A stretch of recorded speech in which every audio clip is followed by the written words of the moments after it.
Call to order the City Council meeting for February 2nd, 2023 at 5:30. Please rise for the Pledge of Allegiance. Pledge allegiance to the flag of the United States of America and to the republic for which it stands, one nation, under God, indivisible, with liberty and justice for all.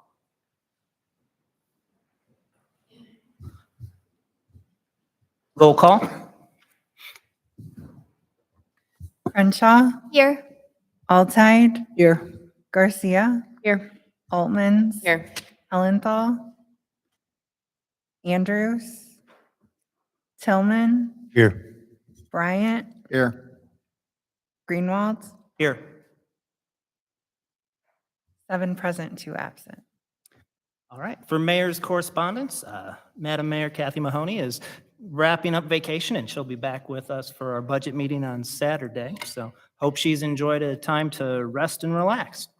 Looks like there's a chicken dinner coming up at Myers Courtyard for the Odd Fellows. This is going to be on February 6th. Tickets are $10 a dinner and you can purchase in advance from an Odd Fellows member. So good luck to them on their fundraising efforts. Citizens request. If you could please state your name and address. My name's Mike Hickey. I live at 1211 Grand here in Keokuk. I'm here representing the Southeast Iowa Regional Port Authority.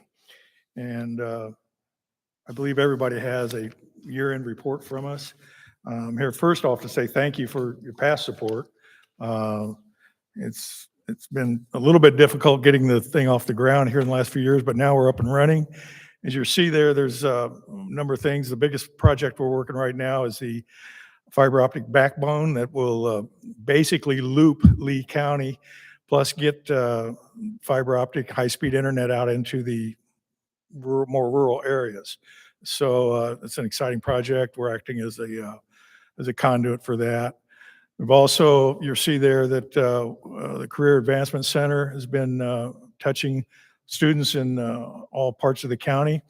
One thing that isn't in here, and I just was telling somebody else about it, that the robotics team, I think they're called the LC3 Thunderbirds. Lee County robotics team is based, and their home is in at the Montrose site, and it has members from all 3 high schools in the county.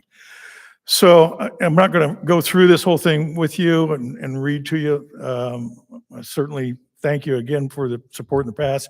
We are asking for some funds again this year. We have a great relationship with regional planning, who's kind of runs things, all the stuff for us, and we'd like to continue doing that with them. If you have any questions, I'll certainly try to answer them. If I can't answer them, I will get the answer for you.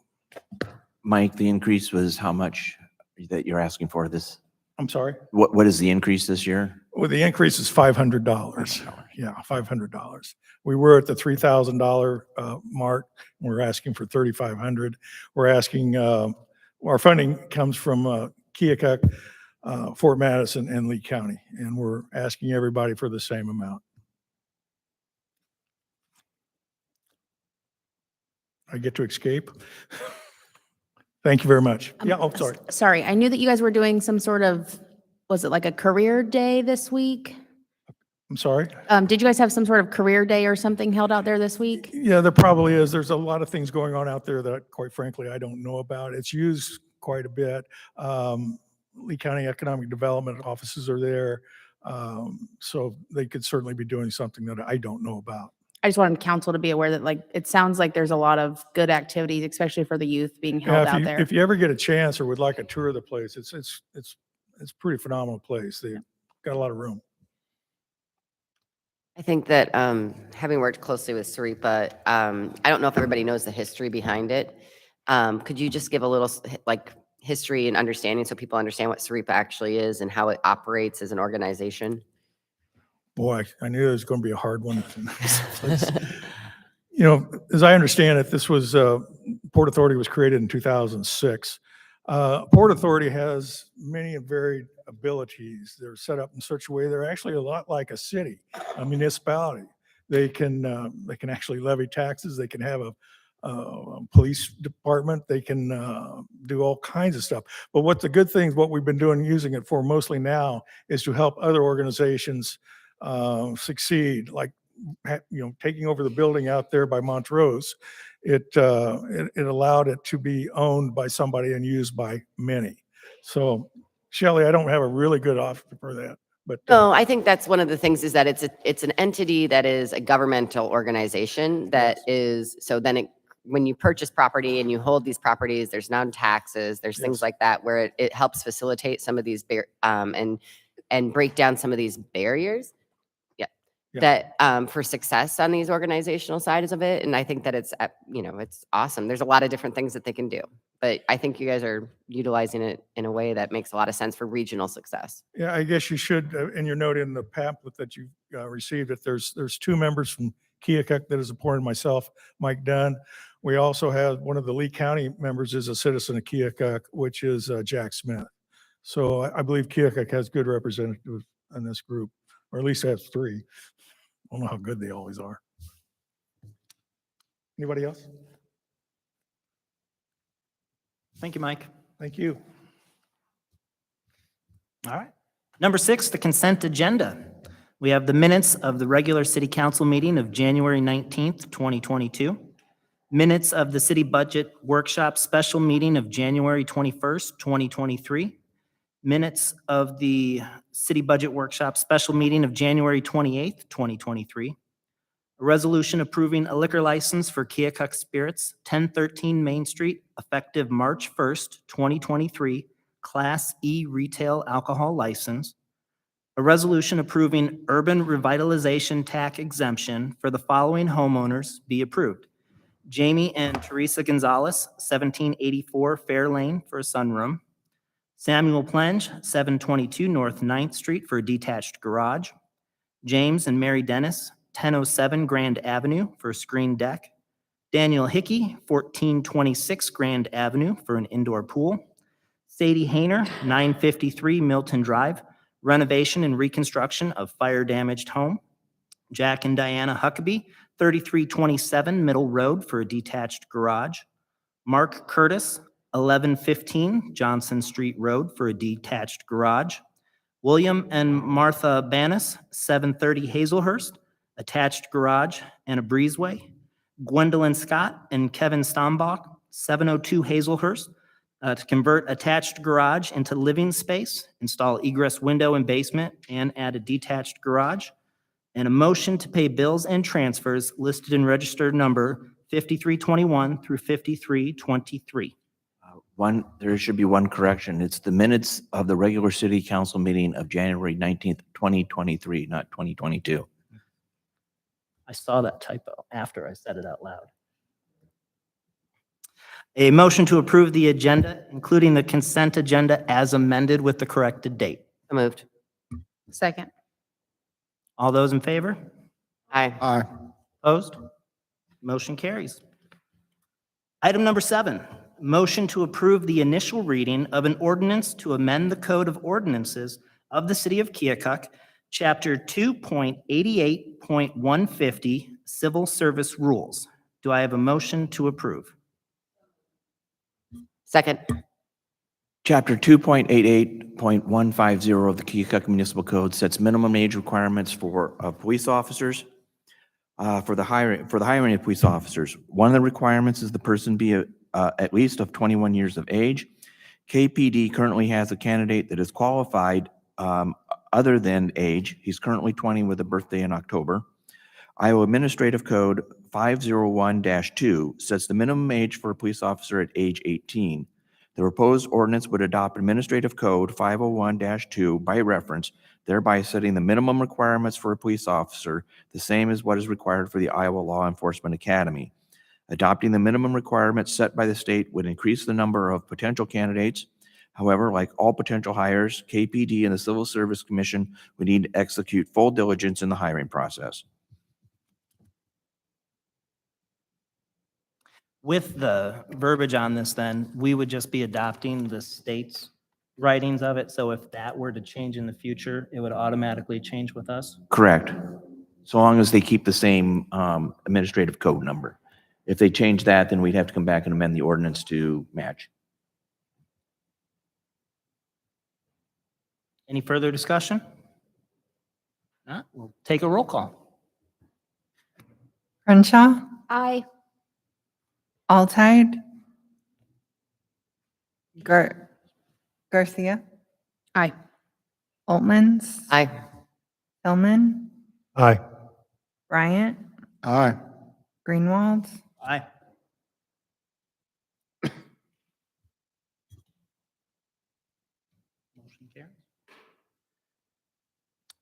Do I have a motion to waive the second or third reading of this? So moved. Second. Any discussion? Roll call. Crenshaw, Aye. Altair, Garcia, Aye. Altman's, Aye. Tillman, Aye. Bryant, Aye. Greenwald, Aye.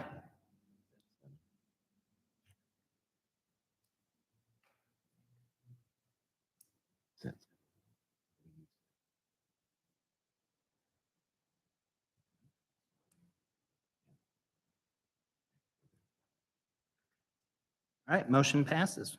We were just making sure we had enough votes with the absent seats here. Third reading. That was for both the second and third reading, so now Yes, we need okay, a motion to adopt. motion to adopt and give final approval of the ordinance. So moved. Second. And roll call? Crenshaw, Aye. Garcia, Aye. Altman's, Tillman, Aye. Bryant, Aye. Greenwald, Aye. Motion carries. Number 8, consider a resolution approving amendment to road maintenance agreement with ITC Midwest LLC. A motion to approve? So moved. Second. Before ITC began the pole replacement project, the city entered into a road maintenance agreement with the company. The agreement provided that ITC would be responsible to repair any damage to the roadways due to heavy equipment on the project. Phase 1 of the replacements was along Messenger Road in Hazelhurst. Damage did occur on Hazelhurst, and ITC has submitted a lump sum payment covering the cost of repairs. Phase 2 of the project will be along the river below Rand Park and below parts of Grant Avenue. To access the area, equipment and heavy vehicles will travel to and from the site via River Road, and I do have a map. You see there? The amendment extends the agreement through December 2024, though completion is expected in 2023. The required bond from ITC has been raised to $1 million. ITC is still responsible for any damages due to the equipment on River Road. I know when we were discussing possible routes, there was question on the bridge on River Road. The bridge over Prices Creek is sufficient, and then there are several culverts, and they are buried far enough down with enough reinforcement that we do not believe they will be damaged.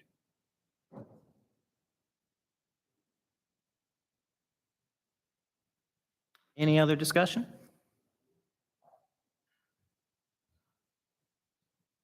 Take a roll, no, This is a resolution, so you can do all in favor. all in favor? Aye. Opposed? Motion carries. Number 9, consider resolution setting public hearing on the proposed fiscal year 2023-2024 property tax levy. Motion to approve? Mr. Mayor, before you ask for the motion, I'd like to just update everybody on what's going on up at the State House. We are required to hold a hearing on the change in property tax dollars and levy rate for specific levies only. The legislature has moved to amend residential property valuations for the current year. It passed in the Senate. It's over in the House side now. All indications are is that it will pass. There are some rumors that some amendments to help cities out will be attached to it. Those same amendments were attached in the Senate and were voted down. It will change the amount that we're asking for, because the 810 limit and the emergency levy are set, and any change in valuation increases or decreases those amounts. The Department of Management has advised that this is acceptable and to proceed forward because what they're concerned about is the amounts, and because the change would be going down, we'd be okay. It will change the rate for several levies, such as employee benefits and the debt service. But according to the Department of Management, we're okay with those increasing so long as the dollar amounts remain the same or decrease. So the council can choose to delay the hearing. If they wanted to, they could wait until the 17th. I know the House is considering their version of the bill, subcommittee on the 6th, and I believe a full committee hearing on the 13th. I expect that by the 16th, we will probably know which way we're going. At that time, you could set the max levy hearing for the first meeting in March. They are giving us an extra 30 days to complete the budget process. So you can either proceed forward and publish what is before you without any ramifications of having to redo it, or you can vote to, or take, what I would suggest is take no action tonight and wait and see if there's a change in the legislature. So if we do push this off, it does not have a negative impact on our timeline to complete the process. No, it does not. But the positive would be that we'll know more information by the time of the hearing. Correct. I would say we just postpone on acting on this personally. So then I would suggest just taking no action. Yeah. Do I need to call 3 times? No. All right. We will move along to item number 10 then. I Boards- do have one quick question around that. What are the bill numbers? Do you know what the bill numbers are? Do I know what those bills? I'll get them to you after the meeting. Okay, They're in, thanks. they're in emails, Okay, so I'll get those to you Yep. or at break here. Okay. So, thanks. Item 10, boards and commissions. we have historic preservation, first notification for Angela Gates, so no vote required. Okay. 11, council liaison reports. Okay, so I have the Oakland Cemetery Initiative. We had a great turnout at Eagle Days. We now have a Facebook page, so you can like us on Facebook, as well as the Historic Preservation Committee. They have an active Facebook page, so that's a good way to stay involved. I saw Main Street Keokuk also has some good stuff out today on their Facebook page and website, ways to get involved, ways to volunteer. And then I just wanted to give a shout out to Jalila Gardner, who is our first high school women's wrestling state qualifier for Keokuk High School.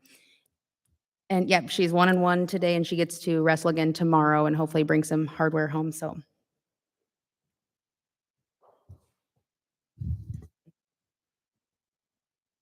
Move on to staff reports. Yeah, I would like Roger? to give a report on Great River Regional Waste Authority.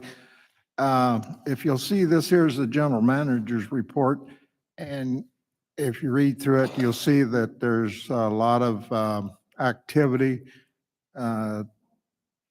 tailored towards them trailers so that we don't have an incident like we did here.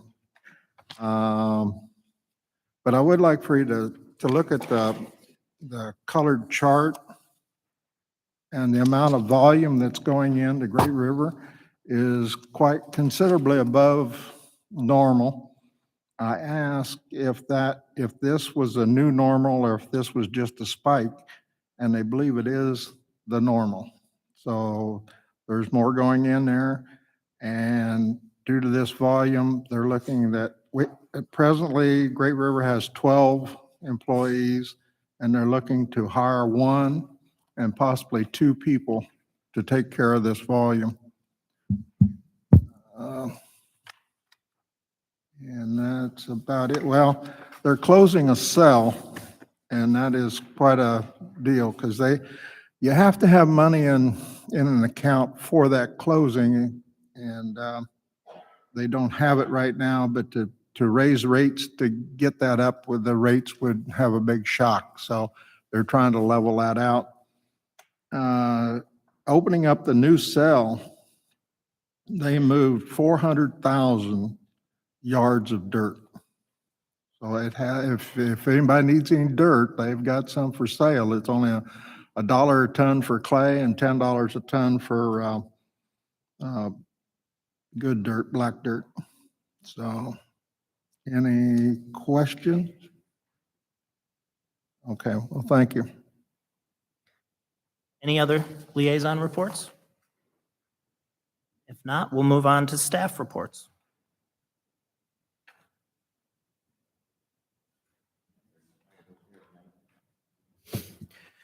I just want to report on Southeast Iowa Days. There are, the news on property taxes as it affects local government is not promising. However, there are some other bills that are moving through that are beneficial to local government. So I did talk to our representatives about those and ask them to keep those moving. But as reported before, Senate File 181 passed and is now in the House. The Senate has also introduced their property tax reform bill. The league has promised to have a analysis in the legislative link that comes out tomorrow. The Senate has also introduced a local option sales tax reform bill. Again, the league is going to have an analysis in tomorrow's legislative link. I didn't get notice of that until about 4 o'clock, so I didn't have a chance to myself try to go through and see what effects there are there. There are some rumors, I should say, there are some rumors in the House about Senate File 181 and the companion bill in the House that they may provide some relief to cities, but nobody that was up there this week is holding their breath on that. Otherwise, Southeast Iowa Days was beneficial. We heard from Debbie Durham, several state agency heads of the DOT, rural USDA rural development also had a couple people speak. We did get our 25-30 minutes with the governor. We stressed some different things that are going on or needs in Southeast Iowa, including being able to get more natural gas to where it needs to go. That was one. Rural health and rural emergency hospitals was another topic that we talked to her about, along with property tax and a few others that I can't remember this month. But other than what's going on with some of the property tax, it was a beneficial couple days up there. Sorry, just to add on that, I think there is a legislative forum tomorrow at the public library in the round room being held by Mississippi Valley Publishing, I believe. Okay, I knew that they were invited. Okay.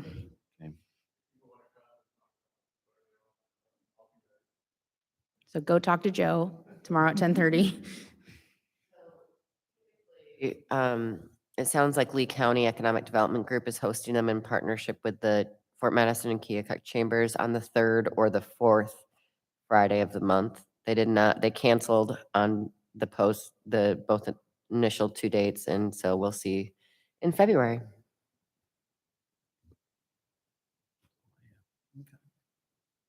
Quick question for you, Cole. Yeah. The Christ Vision litigation, I see that on your report. A follow-up question for you. Do we know where the stained glass windows are that were recovered from that building?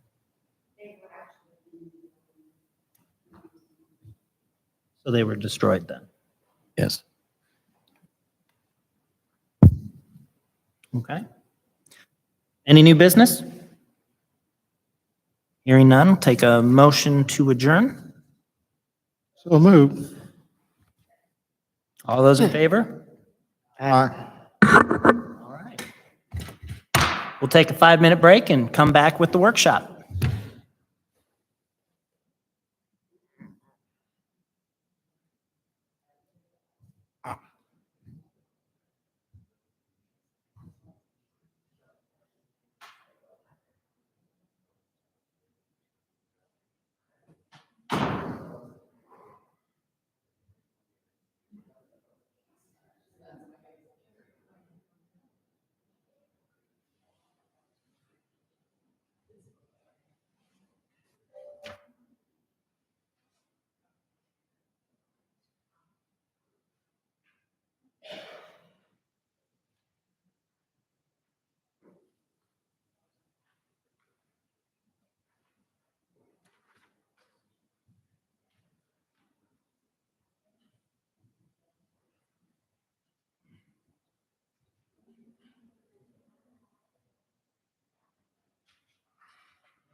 All right, we'll continue with the workshop for February 2nd, 2023.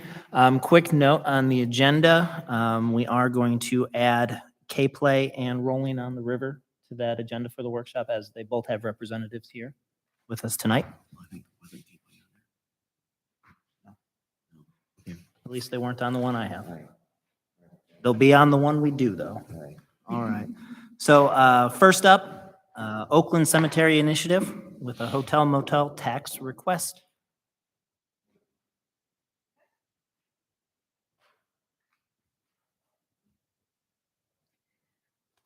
Hi, my name's Michelle Mortimer, and I am volunteering with the Lee County, Iowa Historical Society on a program called the Oakland Cemetery Initiative. We were formed in 2022 with the goal of establishing permanent historical markers in Keokuk's Oakland Cemetery. We're looking to place one large sign at the entrance of the cemetery showing some of the history of the cemetery, as well as 6 additional signs placed throughout the cemetery with names of individuals of historical significance that are buried in Oakland Cemetery. The signs would each highlight about 10 individuals or families that have played an historical role in our city, state, or country. And it would also list the location of their grave marker. So some of the names that have been chosen are Samuel Freeman Miller, Carlotta Piles, Samuel Curtis, the Yonker family, the Hughescamp family, members of the military, artists, sports figures, business people, and citizens who've worked to elevate the community.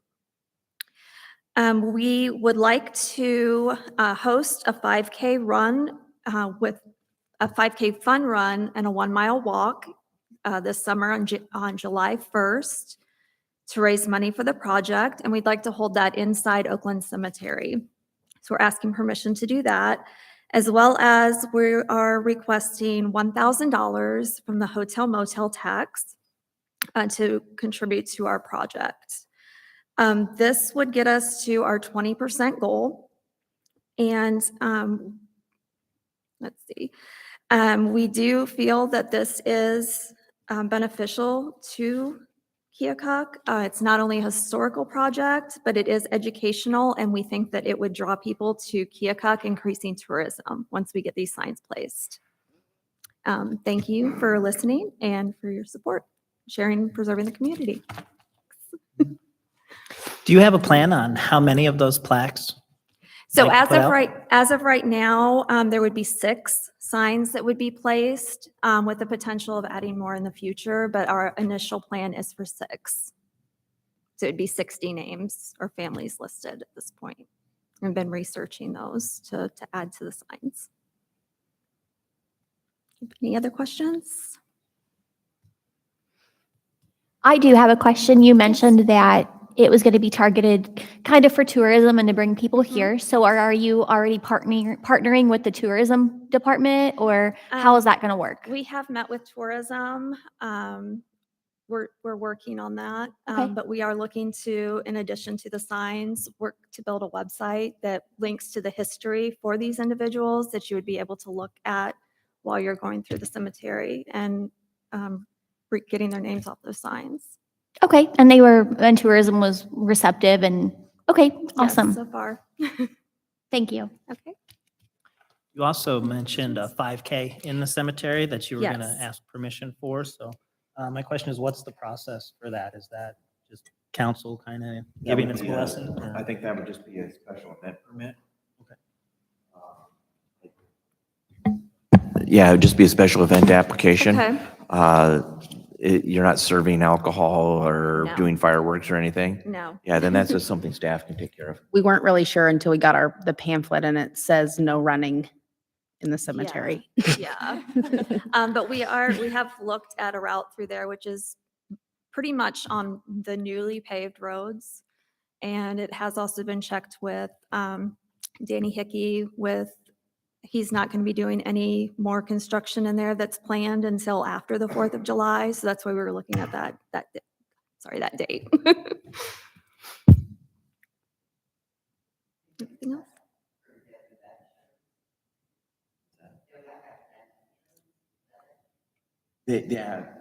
Yeah, there would be an insurance requirement. Something, I can't remember the exact number, but it's something that you can pay a bond from one of the insurance companies. Anything else? Okay, thank you. All right, next up, do we have the Historic Preservation Commission with their request? Sure.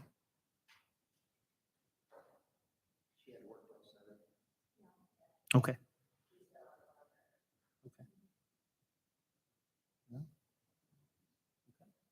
We'll move on to K&I, the Keokuk Neighborhood Initiative, with their request.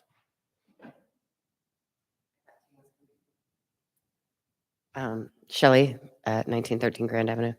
Keokuk Neighborhood Initiative was established in the summer of 2018, and we are moving to a phase where we want to have more energy put towards housing. We know it's one of the top priorities according to the strategic plan of the City Council. And as a housing corporation, it's a 501c3. We are at this phase where if you really want us to work on housing, then we need to have a little bit of money to put towards staffing time to be able to do something like that. So most likely we would start contracting with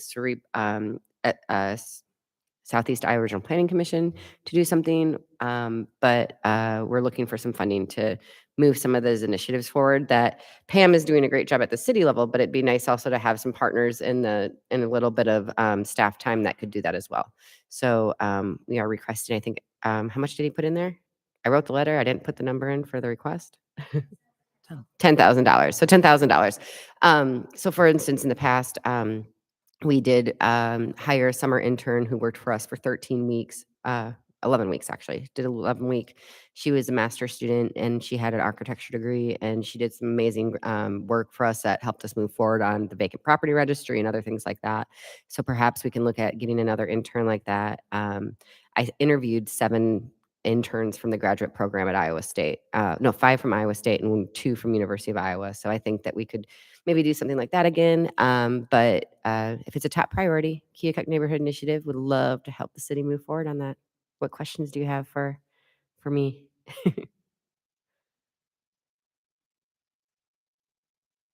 I know it's good to have seen some progress these last couple of years with the 2 homes that have been placed, and I know one was sold and is occupied. And is the other one occupied, or is it They close to are that? working on a closing. Okay, So, yeah. very good. And we also, I mean, we've worked closely with Pam on several different projects, but I think, it's all about partnership. And there's certain things a 501c3 can do that the city can't do. So we're looking at how do we leverage those aspects together. It should be noted that the second house is now a Habitat house. It is a Habitat for Humanity house, yep. And so it's, we ended up, so we contracted with Southeast Iowa Regional Planning Commission, their housing corporation, to move that project forward. And then Habitat for Humanity is the one that's facilitated that transaction, the sale.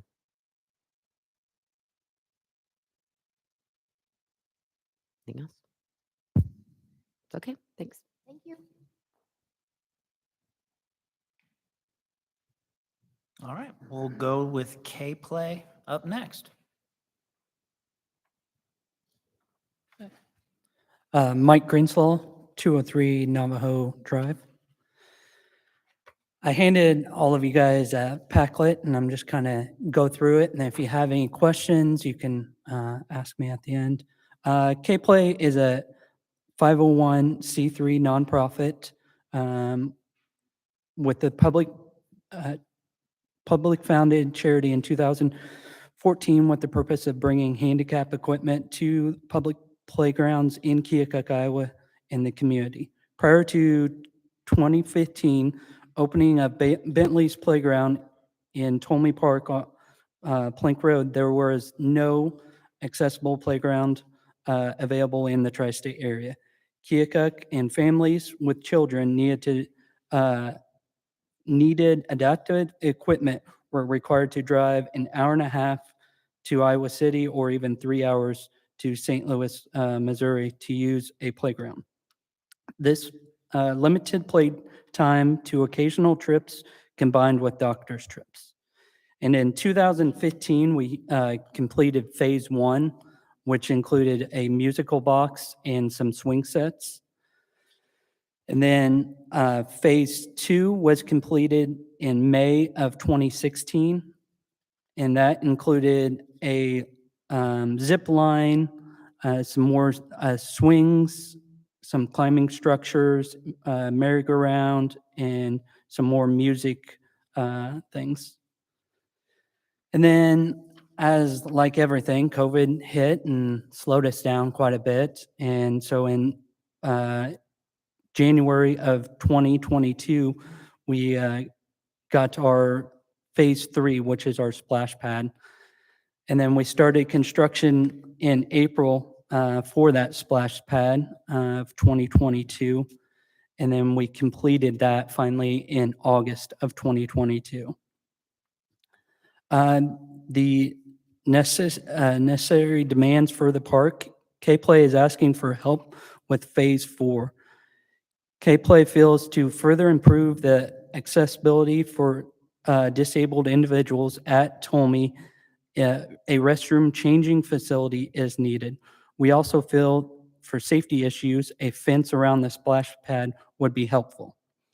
K-Play had their grand opening on August 27th for the splash pad.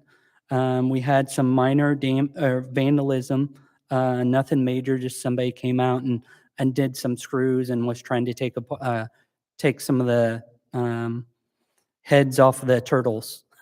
So we got that fixed. We put some resistant screws on the end of that.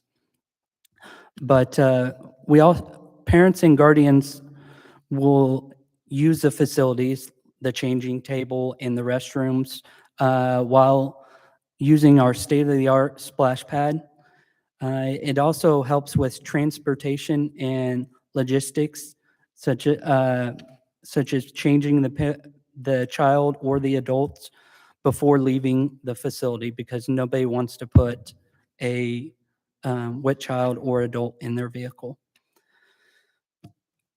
The facility that we are looking at doing is going to be right there in front of the, what do you call that? Shelter house. When we first started the idea of putting one, we had a rough estimate of $83,000. I talked to the contractor today, and that has now moved up to between $90,000 and $100,000. And then the purpose would be, like on the page here, would be to add the changing table along with the restroom facilities, because as many of you probably know, the only thing out there in use right now is some porta potties, and it's not really feasible for that out there. We also end up getting a quote for a fence from Newberry Landscapes. And that quote was at $42,000. So it is a fence that will be 8 foot tall, and it's aluminum fence with a gate and sidewalk. And then, or sorry, with the door on it will lock behind. At the end of the night, we'll lock behind it and be a push-through gate. That way, nobody can get through it in the evening times. Some of the ways we've kind of reached out to the community is through our Facebook page, also through our website. We're also a member of the Keokuk Chamber, and we are in the process of working with the tourism websites as an attraction and adding the Bentley's Playground and Splash Pad to Google Maps as a destination. Our vision is to bring more accessible and inclusive play opportunities to our community for children of all ages and adults in our community, and the region to play together and learn their differences. When memories are made, they are hard to forget. We have helped to create memories at Bentley's Playground, and if we can provide this convenience for parents, we'll keep coming back. Children and adults need to feel accepted before they can be their true selves. Bentley's Playground and Splash Pad provides a safe environment for children and adults and parents of all ages to grow and feel accepted. For our donor appreciation, we've had over 2,000 donors. We've had several memorials donated to the park, and we've had 10 donors who have donated $10,000 plus. With the splash pad, we've raised over $600,000 with the whole facility out there. To receive a donation from the city of Keokuk would allow K-Play to start phase 4 of our project, which is the restroom and changing area at Bentley's and the fencing at the splash pad. This would greatly enhance to everyone who visits our park. We are asking for a $10,000 donation to get us to that $100,000. We're currently at $90,000, right around there. And so we're asking for the $10,000. Thank you for your time and consideration. Any questions? One question. As part of the restroom project, Bob, we would have to incur some expenses as well to get the water and electricity over there. Did we have an estimate on that? Okay. So I'm just putting that forth so the council understands that there is some costs, hard costs for us in order to get the utilities to where they need to be for the restroom. Is there one, will it be one bathroom or two? So we have to get with a engineer to see if we can fit 2 in. Our thoughts would be one bigger one that is handicap accessible with the changing pad or changing station. And then maybe on the other side, if there was enough room allowed, then we put just a smaller single restroom in there. So the 83 is for the one. The $83,000 would be for the one bathroom. Yeah, well, it's for the The facility. facility, yeah. Okay. And then I know you said it would be locked at night. Is that a park department thing or? The is- fence department. is, what our plan is, and the reason it's 42,000 is it would be able to lock on its own. So it'd just be a where Some it sort of kinda- automatic. Yeah, an automatic thing. Okay. So that's part of the reason it's a little bit more expensive than most fences. Which one of the two projects would be the first one to undertake? The first one has to be the changing station because we have grants already. We have a $25,000 grant that's allocated just for that. So that has to be first before we can move on to the fencing. So with that, like I said, we had 90. We'll still need to raise another 42 for the fencing on top of. So we still got, a little ways to go before we can get that. But if the city were to give you your ask of the 10,000, that more or less makes the bathroom facility finalized? Correct. Correct. Yep. All right. No questions? Thank you. Thank you. Next, I'll invite up members from the Rolling on the River Committee.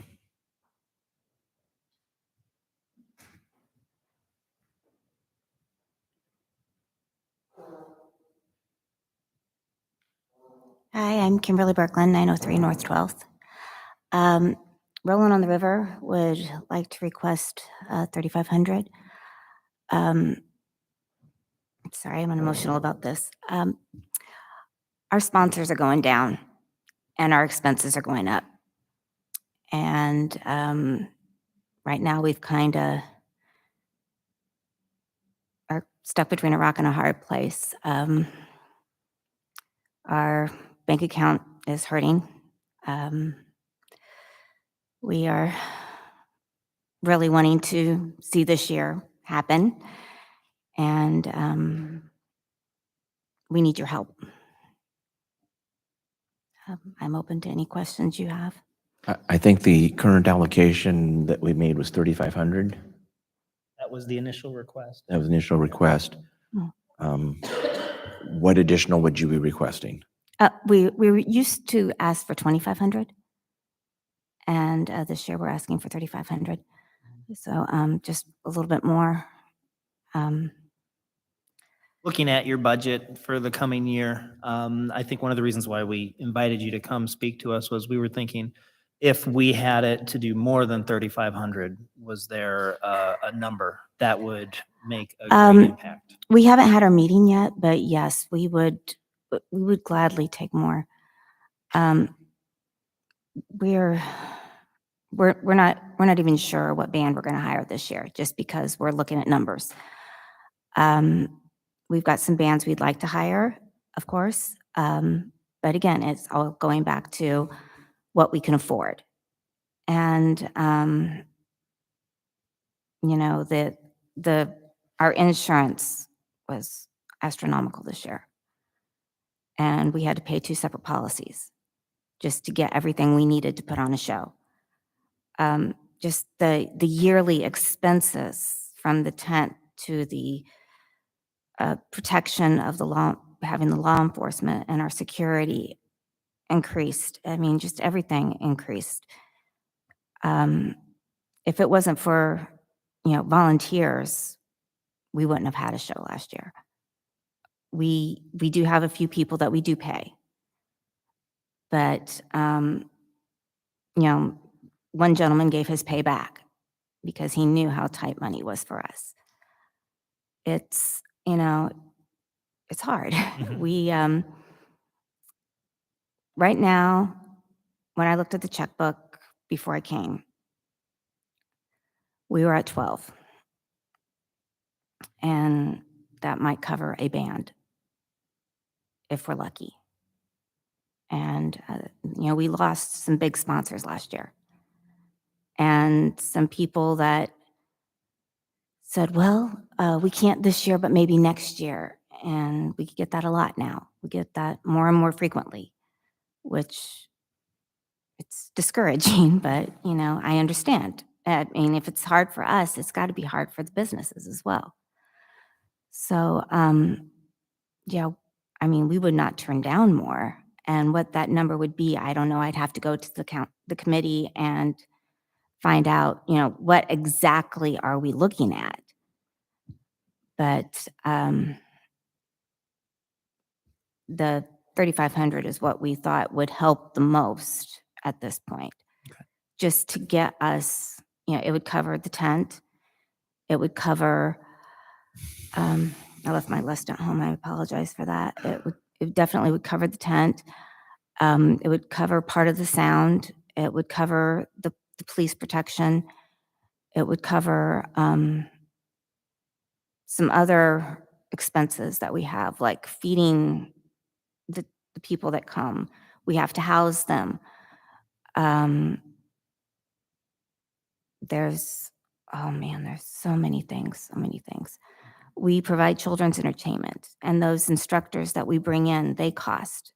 We try to get volunteers, but you can't always do that. Last year we were lucky. We only had to pay one of the instructors. The other one did it completely voluntarily. We're trying. We're really trying to keep this event alive in Keokuk. We want to keep it in Keokuk because it brings people to Keokuk. Are you getting any assistance from tourism? Well, not financially, but they are donating something to raffle.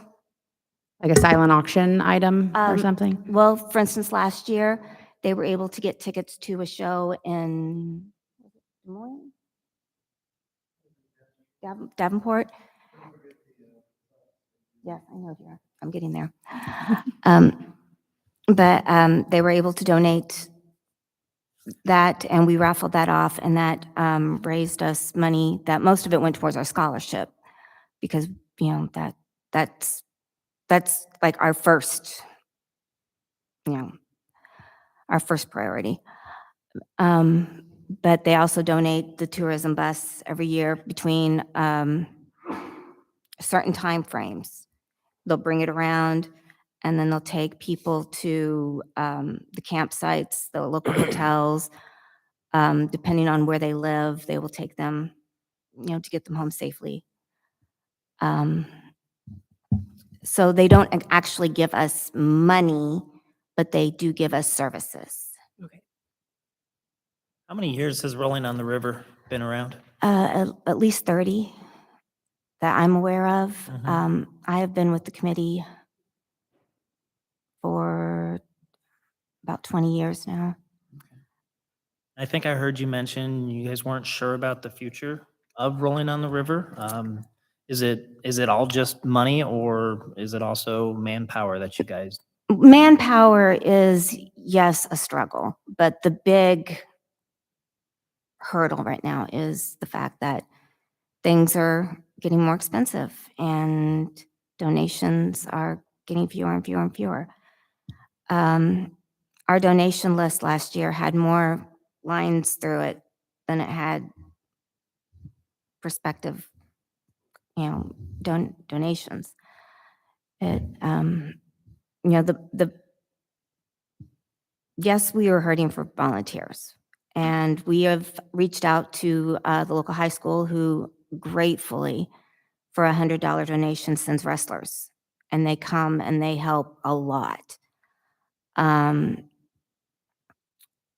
We have from time to time been able to get people who need to work off community service hours, and that has been a huge help.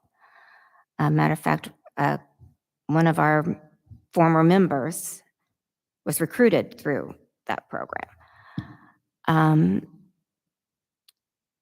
It's, we're getting older, yes, manpower, but we are still able to put on a decent show. Okay. And yes, if you know of anybody who's interested, send them our way, because like I said, we're all getting older, and manpower is crucial, but we're getting by.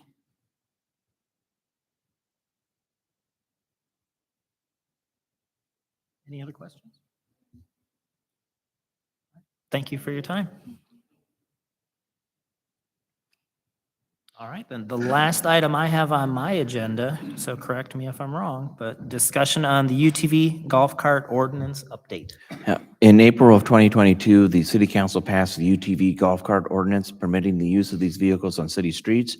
The ordinance has a sunset of April 30th, 2023, unless the council moves to extend the sunset or make the ordinance permanent.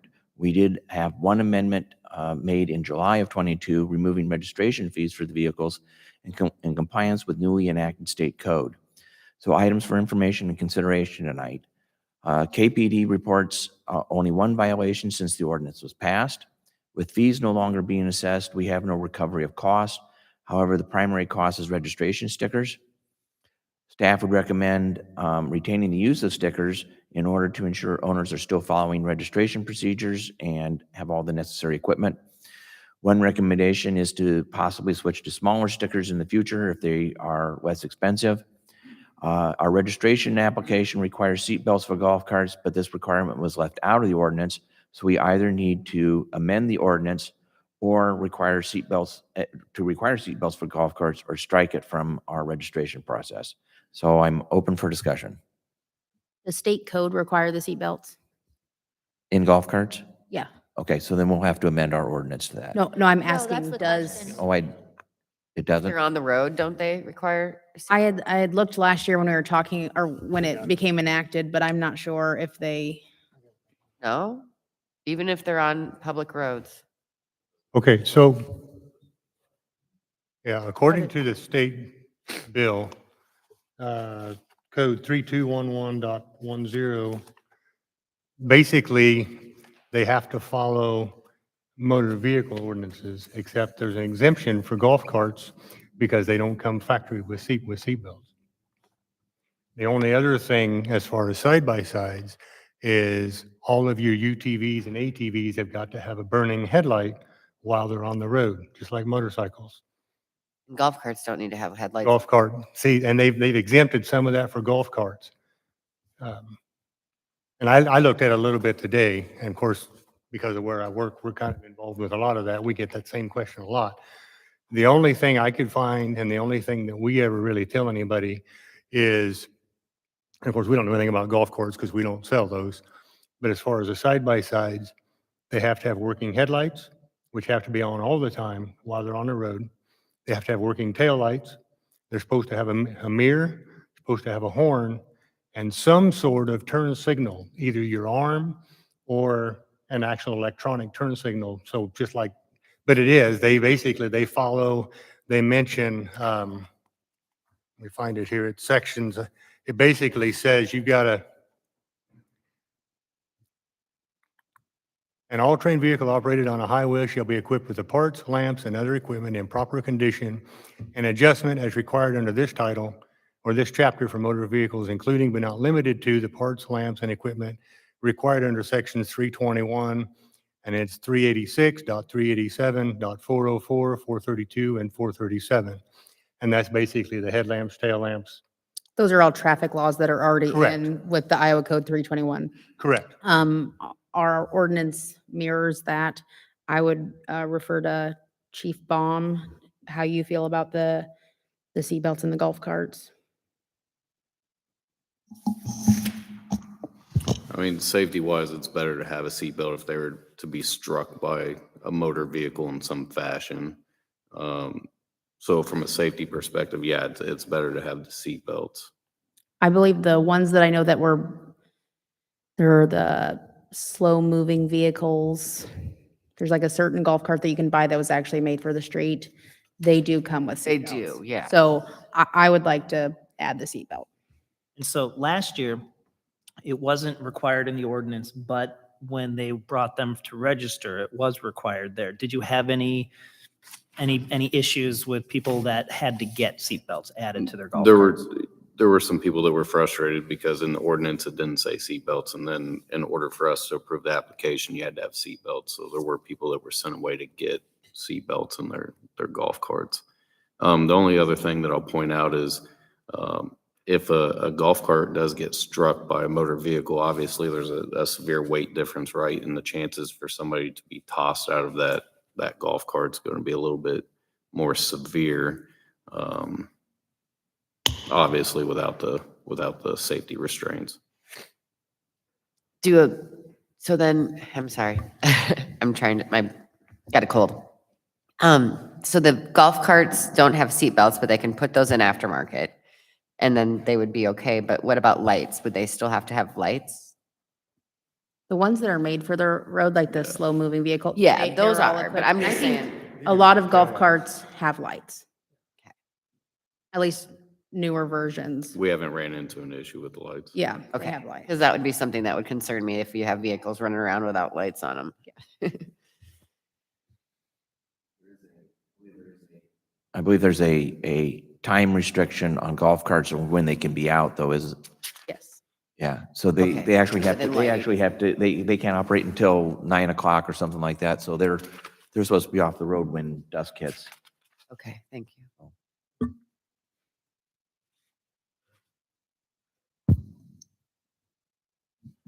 So does staff need to prepare an ordinance and amending in the seat belts? Do we want to just extend the sunset or make it permanent? I say make it permanent because of Iowa code, but that's just my Yeah. preference with the seatbelts. I think we ought to pretty much just mirror the Iowa code. We did it for a year. We had almost no incidents. The police department only reported one violation, so that doesn't seem like anything egregious to me, so I'd be in favor of making it permanent. Okay, staff will prepare the appropriate ordinance for the next meeting. All right, That's all we got. that's everything we've got tonight. Thank you, everyone.